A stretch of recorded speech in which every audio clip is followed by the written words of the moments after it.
Hello সবাইকে, নতুন একটা ব্লগে সবাইকে ওয়েলকাম। আজকে গেছিলাম হচ্ছে বাগবাজারে, যে মেলা হচ্ছিল, খাদ্য মেলা আর প্লাস একটা এক্সিবিশন।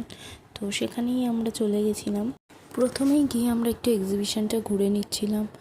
বেশ অনেকগুলো ইউনিক স্টল দিয়েছিল এক্সিবিশনে, আমাদের তো ভীষণ ভালো লেগেছিলো।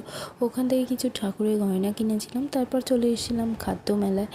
আর খাদ্য মেলা থেকে প্রথমেই আমরা একটু পেস্ট্রি খেয়ে নিয়েছিলাম, তারপর ওখান থেকে একটা ফিশ ফ্রাই আর একটা কোল্ড কফি এগুলো খেয়েছিলাম। কোল্ড কফিটা ভীষণ ভালো ছিল, কারণ আমরা যেরকম খাই একদম স্ট্রং, কফিটা একদম স্ট্রং ছিল। আর ফিশ ফ্রাইটাও কিন্তু খুব ভালো ছিল।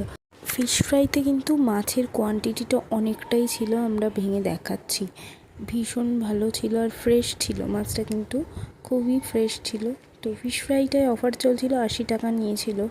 এরপর আমরা আবার একটু এক্সিবিশানে গেছিলাম, গিয়ে ওখান থেকে মিক্সিড এইসব কিছু টুকটাক কেনাকাটা করে নিয়েছিলাম।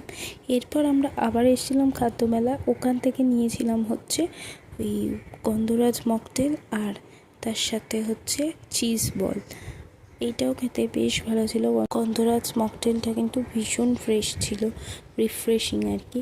আর এই যে এটা হচ্ছে পুরো মেলাটা, এই সাইডে হচ্ছে খাদ্য মেলা আর এই অপোজিটে হচ্ছে এক্সিবিশন। এখান থেকে মিষ্টি ট্রাই করব ভেবেছিলাম, কিন্তু মিষ্টি খাওয়ার আর জায়গা ছিল না, তো বাড়ির জন্য নবদ্বীপের লাল দই নিয়ে নিয়েছিলাম। এরপর বোন চলে গেল বাড়ি, আর আমি দীপের সাথে চলে এলাম এবারই। তো আজকে ব্লগটা এখানেই শেষ করছি, দেখা হবে নতুন আবার কোনো ব্লগে, ততক্ষণের জন্য টাটা।